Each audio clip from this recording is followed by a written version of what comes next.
Ephesians 6:12. We are fighting against forces and authorities and against rulers of darkness and powers in the spiritual world. Saan nga ba ang spiritual world? Ano yun? Storm in the mind. Father, we thank you for life and we thank you for the light of life that comes from you. Salamat, Panginoon, dahil kayo po ang tunay na kumikilos sa aming buhay at sa inyo pong kabutihan, kami ay patuloy na nakagagawa ng mga dapat gawin sa buhay. Lead us now, Father. Teach us, enlighten us about storms in the mind and about the realm of the Spirit. Father, we seek you. Be our speaker, be our teacher and healer. In the name of Jesus, your Son, our Lord, we pray with thanksgiving. Maraming layers ang mga katuroan sa Bible. Ang mga kwento ko minsan ay kwento talaga. Pagkatapos may dagdag pang kahulugan kung ating lilimiin yung layers of significance and meaning. Parang sapin-sapin na kakanin, maraming layers. At ganun, ang isang kwentong napakadalas na natin pag-aralan at ngayon nating pabalikan. Mark 4:35 to 41. Kinagabi ay sinabi ni Jesus sa mga alagad, tumawid tayo sa ibayo. Kaya't sumakay sila sa bangkang sinasakyan ni Jesus upang tumawid ng lawa. Habang naglalayag, inabot sila ng malakas na bagyo, kaya't ang bangkang sinasakyan nila ay hinampas ng malalaking alon at ito'y halos mapupuno na ng tubig. Si Jesus ay natutulog noon sa may hulihan ng bangka, nakahilig sa isang unan. Ginising siya ng mga alagad at sinabi, Guro, baliwala ba sa inyo kung mapahama kami? Bumangon si Jesus at sinaway ang hangin, tigil. At sinabi sa lawa, tumahimik ka. Tumigil nga ang hangin at tumahimik ang lawa. Pagkatapos sinabi niya sa mga alagad, bakit kayo natatakot?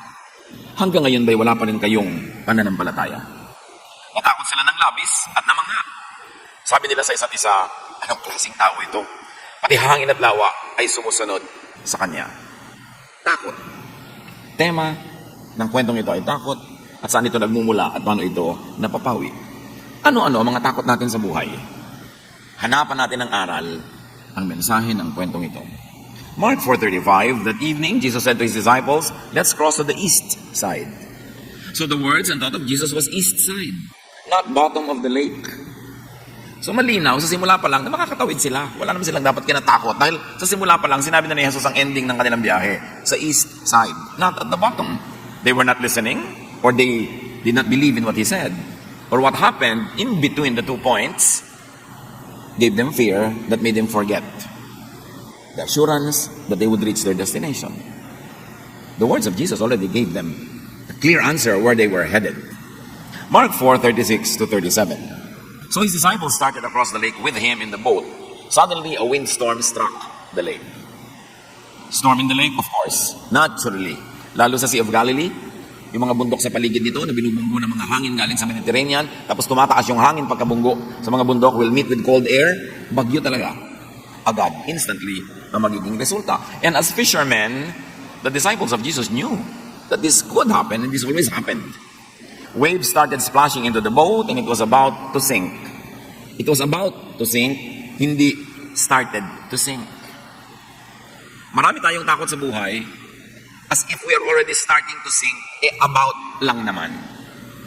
Dapat alam natin yung thin line between the two para hindi tayo nagpapanik. Mark 4:38, Jesus was in the back of the boat with his head on a pillow and he was asleep. The back of the boat is the most stable. It is the least shaky part. Baligtad sa aeroplano na yung back ang pinakamatagtag at makalog. Sa bangka, yung likod ang mas hindi makalog. In his head, containing his brain, his mind, the real spiritual realm in life is our mind. His head was on a pillow, on a cushion, a protector from bumps and noise. And because of that, he was asleep. He was at rest. Not storm, but rest in Jesus' mind. Ang laman ng isip ng kanyang disciples, yung hangin, yung alon, yung galaw ng sasakyang pangtubig. Sa loob ng isip ni Jesus, kapayapaan, siya'y tulog, protected by a pillow. So his disciples woke him and said, Teacher, don't you care that we're about to drown? The disciples tried to pull Jesus away from his peace into their fear. Ganda naman ang buhay hilakan. Tahimik kami, kinakatakot ako. Sabihin ko sa iyo kung nakatakot ko, i-influensyahan kita para matakot ka rin. So takot na tayo pareho kung nadala mo ako. At yun ang ginagawa ng mga disciples at this point. Mula sa kapayapaan ng isip ni Jesus, dinadala nila yung isip sa kaguluhan ng isip nila. They wanted to colonize Jesus' mind with their fear. Will they succeed? Will they not? And you should be aware that others do that to you. Yung you are trying to have a quiet life, tapos dadali ka nila sa gulo. Tahimik na tahimik ang loob mo, dadala ka nila ng intriga, dadala ka nila ng bad news, dadala ka nila ng mga fears. Magpapadala ka nga ba? Or you will be aware that this person is trying to transfer his or her feelings, emotions, and fears into my own brain. Will I allow it? In fact, not only others do that, you could do that to yourself. Nananahimik ka, ikaw din ang magbibigay ng mga suggestions sa isip mo ng mga bagay na nakakatakot, mga nakakaduda, nakakapagpagulo ng isip, nakakapagpaselos, nakakapagpainggit. So ikaw din kuminsan ang nagtatanggal ng kapayapaan sa loob ng isip mo at lalagyan mo ng mga kaguluhan na nanggaling din sa'yo. This story is so beautiful because it could be appreciated from many layers. Mark 4:39, Jesus got up and ordered the wind and the waves to be quiet. The wind stopped and everything was calm. So as we see, Jesus did not let the thought or fear of the disciples dominate his mind. Hindi siya nagpadala. You can. And in fact, you should do the same most of the time. May mga cases naman na dapat talaga tayong maapektuhan, dapat din tayong mag-share nung iniisip nung nag-share sa atin kasi valid. Pero marami mga fears are born of being just contaminated by a fearful mind of another person. Dapat tayo merong paninindigan, buo ang ating loob, hindi tayo agad-agad na nadadala, nagagalit nila, natatakot, o kaya ay naloloko. Malinaw dapat sa atin, ano ang ginagawa ng isip niya sa isip ko? Ini-influence ba niya? Negative ba? Positive ba? Dapat tayong aware. Mark 4:40, Jesus asked his disciples, "Why were you afraid? Don't you have any faith?" Faith is thought. So Jesus is saying fear is lack or absence of faith. Or fear is absence of faithful thought. Fear is really thought. At yung thought na itatanim, nabubunot sa ating isip, napapapasok, napapalabas, naiimbita, napapalayas, kung iisipin natin. You fear because you let fearful thought colonize your mind. Ang antidote ni Jesus, faith. You fear because you lack faith. So kung ano man ating mga kinakatakutan, isipin natin yon, dapat natin yon paalisin sa ating isip at palitan natin ng pananalig. Or palitan natin ng pananalig that leads to action. Natatakot ka magutom, edi palitan mo yung takot mo ng magtanim ka, magtrabaho ka para hindi ka magutom. Still, battle of thoughts. Because our mind is the real battleground. Pag kung nag-iisip ka as talunan, matatalo na rin yung buong buhay mo. Susunod ang katawan mo sa iniisip mo. If you have the mentality of a winner, you will win. If you have the mentality of a loser, you will lose. Because the battle happens in the mind. It is the real spiritual realm. Where spiritual battle between good and bad, between all contrasting ideas, happen. Kaya pinakamahalaga binabantayan ng isip. Binabantayan ng iniisip, binabantayan natin yung nagbibigay ng mga bulong-bulong sa tenga natin, ng mga nakikita ng ating mata, nararamdaman ng ating balat, ng ating katawan, kasi pwede niyang ma-influence ang ating isip. Nananahimik ka, biglang may isang dadaan na kaakit-akit, sumunod ka na. Dahil sa isip mo, pumasok yung isang tukso, sumunod ang yung buong katawan, at mamaya yung buong buhay at ang mga mahal mo sa buhay na sangkot sa iyo. It all begins with a thought. Mark 4:41. Now they were more afraid than ever and said to each other, "Who is this? Even the wind and the waves obey him." Dapat sana natahimik na sila nung napatahimik yung bagyo. Pero lalo pa rin silang natakot. These men choose to be always afraid. The same heat that melts the wax hardens the clay. So the same event that could have given them peace now gave them more worry and more fear. So it's really a choice. You can choose to be a warrior. You can choose to be always afraid. Or you can make the other choice, the other extreme. So the disciples left and made more fear, not peace, park in their minds. What do you allow to park in your mind? Peace or fear? Trust or distrust in God? Worry, anxiety, jealousy, anger, lahat yan ay thoughts. Pero yung thought na yon, pag nasa brain na natin, mapapakilos ang ating kamay, ang ating paa, ang ating bibig, ang buong buhay natin, pwedeng paandarin ng thought. In fact, lahat thought. Bakit ba yung aeroplano nakakalipad? Somebody thought of doing it. Nagkaroon ng mga unang experiment, in-improve, ngayon nakakalipad na. May nag-isip eh.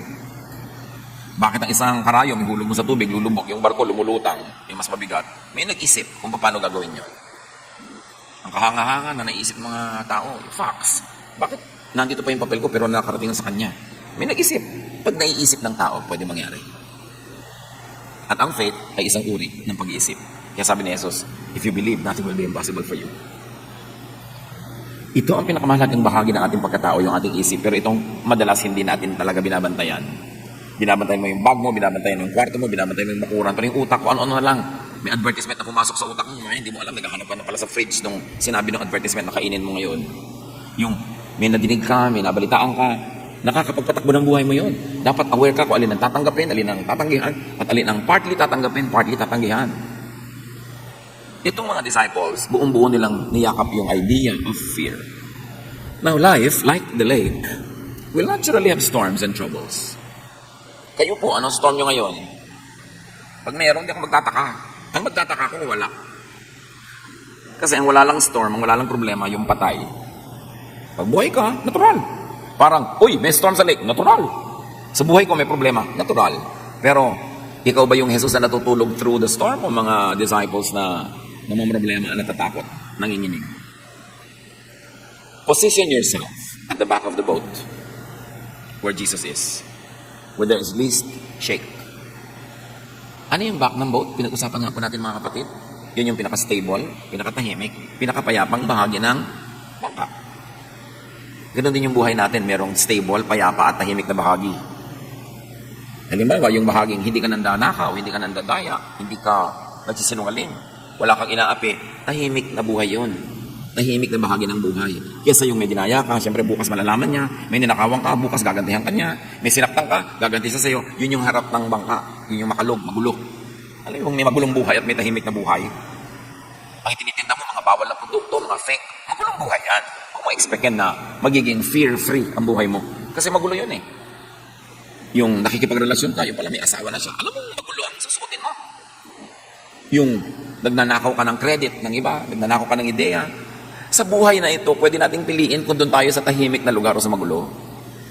May mga tao, chismisan ng chismisan, doon ka pa makikiumpok. Alam mong gulo yung lugar na yon. Meron naman mga tao na nakikita mo, napakahusay nila mamuhay, hindi sila nakikialam sa buhay ng iba, productive sila. Pag doon ka nakisalamuha, yun yung likod ng bangka, mas tahimik yun. Hindi ka masyadong maliligalig doon. Yung buhay na sobra kong makapaglustay. Pagkatapos, pag may pangangailangan, walang pera. Pag may sakit, walang pera. Pag kami namatayan, walang pera. Yun yung part ng bangka na magulo. Pero yung nagsisikap, kumikita, nag-iipon ng konti, kahit man lang, meron kang aasahan pag nangangailangan ka. Hindi ka masyadong laging naliligalig. Mas stable. This boat is a very beautiful metaphor. So, saan tayo lumulugar sa buhay? Kadalasan, tayo ang naglagay sa atin doon sa gulo na yun. Kaya magulo. Kundi lang dahil nadamay tayo kasi may mahal tayo sa buhay na pumunta doon. Siyempre, nadadamay tayo. Dahil mahal natin siya, nadadala tayo niya sa kanyang gulo. It is important. The back of the boat is the mind of Jesus. It is the godly, spiritual world. It is the rock, not sand. Stable. Pwedeng asahan. Ang pamamaraan ni Jesus, yun yung back of the boat na tahimik. Yung pamamaraan niya na sinabi niya, forgive. Yun ang tahimik eh. Yung naghihiganti. Magulo yun. Yung sinasabi niyang love people instead of hate them. Yun ang tahimik. Yung sinasabi niya, hinihingi niya yung dala mo, bigyan mo pa, dagdagan mo pa, para matahimik siya. Titigilan ka niya. Yun ang tahimik na pamamaraan. Hindi nag-aagawan kayo, nakikipag-agawan ka lagi. Yung sinasabi ni Jesus na tumulong ka sa kapwa, kaysa sa nanglalaman ka sa kapwa. Yun ang tahimik na paraan. That is the back of the boat. That is the mind of Jesus. That is the spiritual realm in which we should operate. And in life, we should benefit from and use all possible helpful positions. Like the back of the boat. Like, have pillows. Get help. Ano ba ang mga pillows ng buhay natin? Mga kaibigan, mga kasama natin na sinishield tayo from too much shake, from too much collision with other hard objects. Yung mga kaibigan mo na inilalayo ka sa gulo, pinapayuhan ka na maganda, tinuturuan ka, kaya sa mga taong lagi ka nila isinusuong sa gulo, pinapasok sa away, pinapahamak, hindi pilo yun, bato. Kaya pag nakapatong ang ulo mo sa bato, konting uga, nakakabukol ka na agad. At may mga tao sa paligid natin na pillows, may mga tao na bato, malalaking bato, na nakakabiyak ng ating mga bungo. So again, pipili ka, saan ka sa sandal, kanino ka sasama. It's a choice. Help and get help. And then prepare for times of need. Yun yung back of the boat. A more secure portion and part of life is to be prepared for times of needs. Yung nagtatanim ka para ka may anihin. Nag-iipon ka para may mag-asol ka sa pangangailangan. Yung meron ka pang gastos pa nagkasakit ka o may insurance ka man lang. Yan yung sinasabi dun sa Proverbs 31 na babaeng, she can laugh at the days to come. Pag may dumating na problema, hindi takot ang nararamdaman niya, kundi a feeling of security. Dahil handa siya. She can laugh at troubles dahil handa siya. May mga bagyo na dapat tinutulungan lang. Tulad ng ginawa ni Jesus sa bagyo na ito. Hindi lahat ng bagyo pinapatulan. Hindi lahat ng problema siniseryoso. Hindi lahat ng away sinasalihan. Hindi lahat ng argumento dapat ka manalo. Para kang malaking eroplano, hindi ka humihintod bumababa sa bawat maliit na airport. And if you are transcontinental train, you don't stop at every station. Para sa buhay na ito, ma-maximize mga kapatid ang kapayapaan sa buhay, huwag niyong patulan ang lahat ng bagyo. May mga bagyo na, ano lang naman eh, yung para kang lulubog pero hindi naman, so huwag kang magpanik. May mga problema na hindi niyo pwedeng isolve agad, tulugan niyo muna. Nag-aaway kayo mag-asawa? Pareho kayong gusto manalo, tulugan niyo muna yan. Kasi pag napahinga na kayo, nakakain, lumamig ang ulo, hindi na si Mr. o si Mrs. ang mananalo, kundi yung katwiran. Sino man ang may hawak ng katwiran na yon. Meron kayong problema, hindi nyo alam ang gagawin nyo, walang solusyon, tulugan nyo. Huwag niyong piliting hanapan ng solusyon, tapos gagawa kayo ng hakbang, na mamaya pagsisisihan nyo kasi mali pala. Pag wala kayong alam na dapat gawin, edi wala kayo dapat gawin, kasi wala pala kayong alam eh. Pastor, ano kung gagawin ko sa problema ko? Ay, ano nga ba iniisip mong gagawin? Wala po akong maisip. Eh, matulog ka muna. Nakakamatay ba yung problema mo ngayon mismo? Hindi po naman po. Hindi naman pala eh. Matulog ka na muna. Magpahinga ka. Parang nung araw na nagka-counsel pa ako sa telepono, sa landline na itinigil ko, salamat na lang. Magriring ang telepono, alam niyo naman ako nung bagong pastor ko, talagang all mind to give. Naisip ko, ay, 2 taon lang mauubusan ako, dapat pala hindi. I should keep something. Alas 2 ng umaga, may tatawag. Pastor, napakalaki ko na problema ko. Ano yun? Ang asawa ko po, 7 taon na nagtataksil. Sister, 7 taon na pala. Bakit di natin bukas na pag-usapan? Hindi naman papakintay ko na bukas. Nakaka-7 taon na pala. Bakit mo ako ginigising? Ganun po ba? Oo, ganun nga. Tumawag ka bukas. Hindi ka naman mamamatay ngayong gabi, di ba? Hindi naman po. Ayun naman pala, patulugin mo ako. Pangit ako magpayo pag puyat. So, ganun. Mga kapatid, may mga problemang itulog nyo. Galit na galit ka sa asawa mo, sa anak mo, pero it's not the time to talk. Bukas na. Pwede next week na. Itulog nyo yan. Tulad ng ginawa ni Jesus. Huwag nyo siyadong seryosin. You will survive.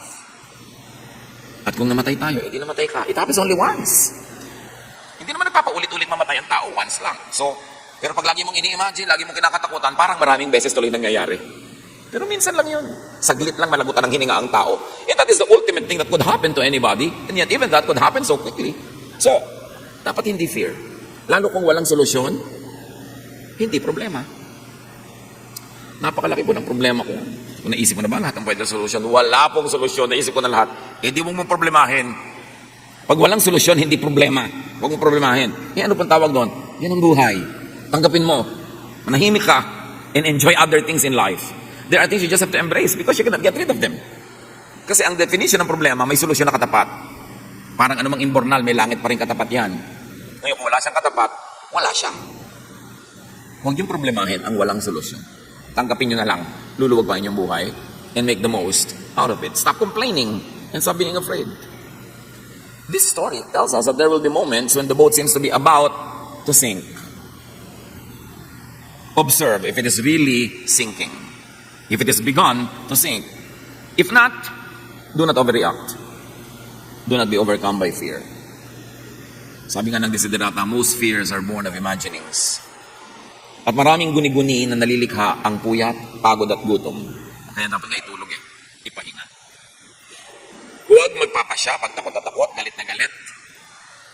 O very, very emotional. Kasi pag naiba yung emotion, maaaring pagsisihan nyo ang inyong pasya. Iba ang lungkot pag nagising ka ng alas 2 ng umaga. Lalo't ikaw lang ang gising.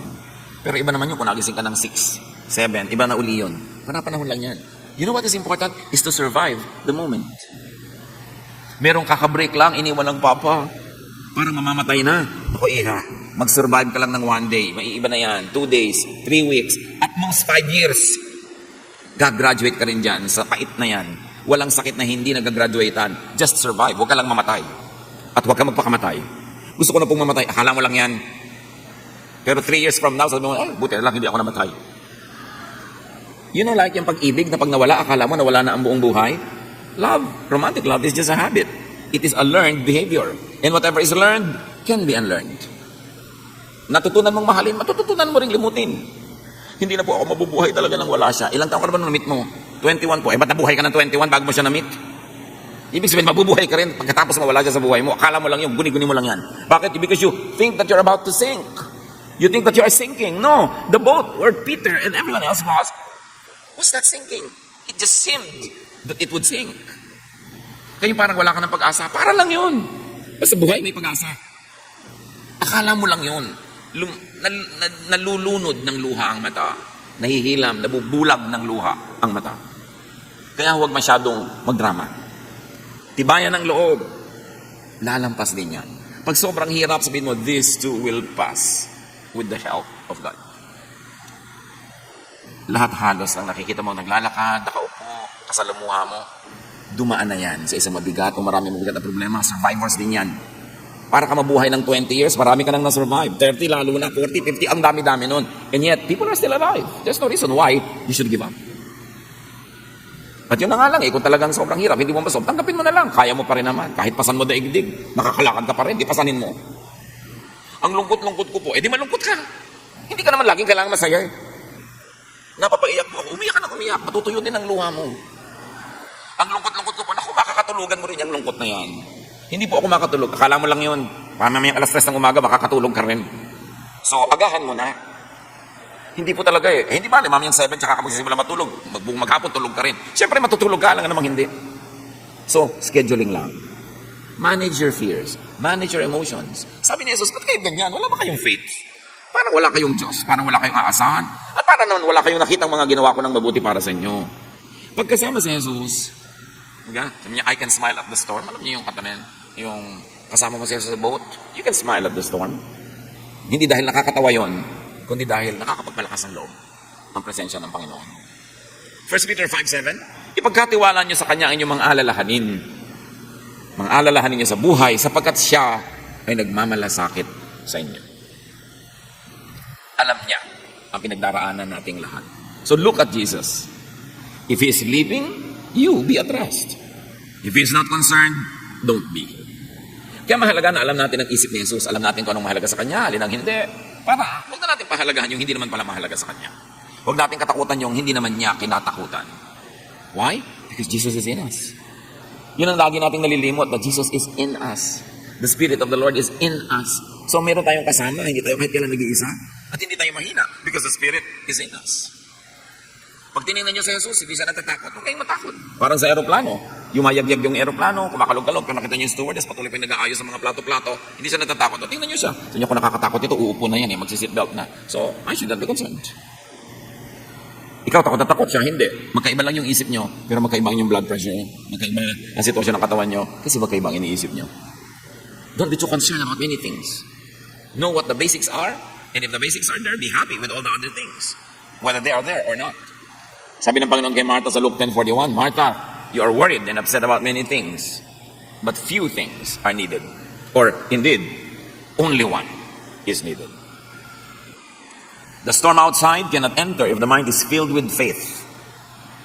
Nakakapasok ang takot kasi may space na dapat sana ang laman nun, faith. The law of impenetrability says only one thing occupies one place at one time. So kung puno ka ng faith, walang space yung fear. Inversely proportionate yan. The more faith, the less fear. The more fear means less faith. So fill your mind with Jesusness. With the thoughts, teachings, assurances of Jesus. And do not leave room for the devil. Which in this case means negative thought or fear. Hindi laging may dalang malaking tinidor yung devil at hindi laging siyang mayroong buntot at mga sungay. Negative thought could be the devil. Hebrews 12:2, we must keep our eyes on Jesus, who leads us and makes our faith complete. In Ephesians 4:26-27, do not give the devil a foothold. Huwag ninyong bigyan ng pagkakataon ang diablo. Huwag niyong bigyan ng pagkakataon kayo bigyan ng takot, bigyan ng galit, bigyan ng inggit, bigyan ng selos. Don't give the thought a chance. Reject it. You can say no. Sabi sa Bible, resist the devil and he will flee from you. Just say no. I don't like this thought. Get away from me. Don't entertain. And like we saw in the story, change the weather in the lake with your faith. you can change the weather in the lake with faith. Luke 10:17, when the 72 followers returned, they were excited and said, Lord, even the demons obeyed when we spoke in your name. Pati mga diablo kinakatakutan nila nung utusan nila sa pangalan ni Jesus. Sa pananalig, walang imposible. At hindi laging salita lang, in the name of Jesus, in the name of Jesus. No. Yung storm sa lake mo is poverty. Hindi mo sasabihin, in the name of Jesus, lumayas ka poverty. No. Follow the teachings of Jesus. Plant. So you will harvest. And that is faith at work. Gusto mo tumahimik ang buhay mo, sundan mo si Jesus. Forgive. Make peace with people. And then your lake will be quiet. Metaphor yan eh. Sagisag, simbolo. Dapat basahin ang mas malalalim na kahulugan. Apply the Jesus way and you can quiet the storm around you. And these are emotional storms, mental storms, interrelationship storms. Pag sinunod mo si Jesus dahil nananalig ka sa Kanya, you can have the power of Jesus to quiet the storm. Or change the weather in your mind with your faith. So you can change the weather outside, or you can change the weather inside your brain with your faith. Na talagang may bagyo, pero hindi ka pa rin natatakot, nagtitiwala ka. May mga kung ano-anong iniisip tayong pwede mangyari sa buhay, pero yung pagtitiwala mo ang nananaig, hindi yung takot. So pwede mong alisin yung bagyo kung papalitan mo ang parana yung pag-iisip. May bagyo sa labas ng isip, physical, at may bagyong nasa isip. Mas madaling mo control, basta alam mong magdisiplina ng iyong isip. Romans 12:2, be changed by the renewing of your mind. Ang pagbabago ay sa pagbabago ng isip. So kayo ba matatakotin? Ano sa mga thought habits nyo ang nagbibigay ng ganyan? Tayo ba ay nervyoso? Tayo ba ay inggitero? Puro pag-iisip yan. Kailangan makontrol yung inyong isip para hindi kayo dalhin sa bagyo. Observe from Jesus and the disciples that peace and trouble are both in the mind. Romans 8:6, the mind governed by the flesh is death, but the mind governed by the Spirit is life and peace. So let the Spirit govern your mind. Watch your mind, watch your thoughts. Binabantayan yan kasi dadalhin yan tayo kung saan. Dadalhin niya tayo sa harap ng bangka o sa likod. Dadalhin niya tayo sa bagyo o sa tahimik at payapang panahon. Teach, train, and discipline your mind to have faith in God and not fear. 2 Timothy 1:7, sapagkat ang espiritong ibinibigay sa atin ng Diyos ay hindi espiritu ng kahinaan ng loob, kundi espiritu ng kapangyarihan. Nasa Panginoon ka, you must have the spirit of a victor, a winner, a champion. Hindi yung para kang lagi na lang kailangan ligtas, kailangan tulungan, kailangan kawaan, kahabagan. Nasa spirit of a loser. At hindi yan bagay sa mga anak ng Diyos. Teach, train, and discipline your mind to think like the mind of Jesus. Pag ginawa ng masama, nagpapatawad. Pagka tinatakot, hindi natatakot. Lagi nagbibigay ng kabutihan. Kasi kung anong itinatanim mo, yun ang aanihin mo. Colossians 3:15, let the peace of Christ rule in your hearts. So ang sinasabi ng panalangin, thy kingdom come. Pagharian niyo po ako sa aking puso, which technically is really sa aking brain. That you are the temple of the Holy Spirit. So ano ba yung ibig sabihin na temple ka ng Holy Spirit? Ang nakatira, Holy Spirit, hindi Diablo. So dapat payapa ka. At sinasabi pa, Christ lives in me. And if it is Christ who lives in you, you are the temple of the Holy Spirit, the kingdom comes into you, it could lead to nothing but peace. In spite of the storm. Hindi because there's no storm. Laging may storm. But peace in spite of. Kahit na sa kabila ng katotohanan may bagyo, payapa ka. Kabila ng katotohanan na pinagtaksilan ka ng isang taong pinagtitiwalaan mo, nasasaktan ka sa pag-ibabaw, pero sa kaloob-looban, may kapayapaan ka nagmumula sa Diyos. Namatayan ka ng mahal sa buhay, masakit, mahapdi, namimiss mo, pero meron ka pa rin kaloob-looban mo na matibay na Diyos ang nagpapatibay. Nalugi ka sa negosyo, nasaktan ka syempre, pero hindi ka nawawala ng pag-asang babangon ka muli. Nabigo ka sa mga gusto mong gawin, pero hindi ka bumibigay dahil alam mong meron pa na pagkakataon. It is important for you to command, control, and change the weather inside your mind. Because the real deadly weather is not out there, but in here, in the mind. That is the realm of the spirit in which all the battles happen. Battles of choices between good and evil, between right and wrong, between light and darkness. It all happens not out there, not down here, but in here. This is the realm of the spirit. Kaya binabantayan ng isip. Mark 9:23, if you can, Jesus said, everything is possible for one who believes. Pag naniniwala ka, paniniwala ay isip, lahat susunod sa iniisip mo. Lahat mangyayari. Nasa pag-iisip. Belief and thought can make things happen. Lahat ng nag-achieve ng great things, inisip niya yun. Great Wall of China, bakit nagawa yun? May nag-isip, pwede yan. Mahirap po yan. Yung mahirap sa buhay yung lagi mo kasama, mahirap po yan. Umalis ka nga sa harapan ko. Nakakawala ka ng inspirasyon kausap, lagi mahirap po yan. Mahirap talaga buhay. At kung hindi ka willing mahirapan, wala ka ma-achieve. Ano gusto mo lang? Lagi madali. Naku, mahirap pong gawin niya. Pag gano'n lagi ang kausap mo, yun yung mga bato na unan. Lagi ka na uumpog. Rice terraces ng Banawe, ng Bungi Fugao. Bundok-bundok na yun, magtataniman mo ng palay. Paano mo yan didiligan? Ginawa nila, inisip nila, naniwala sila magagawa. Yung mga hindi natin nagagawa, malamang hindi lang tayo naniwalang magagawa.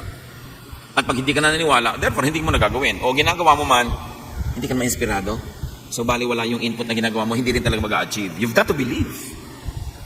Lahat ng babasahin yung mga kwento ng mga taong may mga dakilang nagawa, naniwala silang pwedeng gawin. At ginawa nila. Teach your mind not to be a victim of the weather. Na lagi na lang para kang talo ng weather. Hindi po ako nakapunta kasi po umuulan. Last week yun. Ba't kahapon? Kasi po ang init. Kahit naman umulan ng minute, di ka pupunta kasi yung utak mo ayaw pumunta. Every willing heart will find a reason to do it, and every unwilling heart will find an excuse not to do it. It's in the mind. So make Jesus to your faith, Lord over your weather. Walang imposible. Bihirang-bihira, konting-konti lang yun. Baka hindi mo nga ma-encounter sa short lifetime yung tunay na imposible eh. Lahat posible. Jesus transferred the thought of peace on his mind to the outside world, to the lake, to the wind, to the storm. Such is the peace inside the heart of Jesus that when he commanded it over the weather obeyed. Greater is he that is in you than he that is in the world. At hindi lang spiritual ang ibig sabihin nun, marami pa. Yung talent na binigay sa'yo, greater than the exams that you will encounter. Yung lakas ng katawan na binigay sa'yo, greater than all the feats and all the challenges that you are facing. Greater is he that is in you. Dapat mong huwag kakalimutan. Para hindi ka nagpapatalo agad, nagsisimula pa lang, nagpapatalo ka na. Hindi ko naman kasi kakayanin, so binigay ko na sa simula pa lang. That is the spirit of a loser. Jesus did so many things. You can and should do the same. Why? Because you were made in God's image. Jesus is the firstborn of the family of God. Ibig sabihin panganay, may mga kasunod at tayo yun. Mga anak ng Diyos. Ang ibinigay kay Jesus ay ibinibigay din sa atin. Hindi lahat, pero marami. John 14:12, I tell you for certain that if you have faith in me, sabi ni Jesus, you will do the same things that I am doing. You will do even greater things.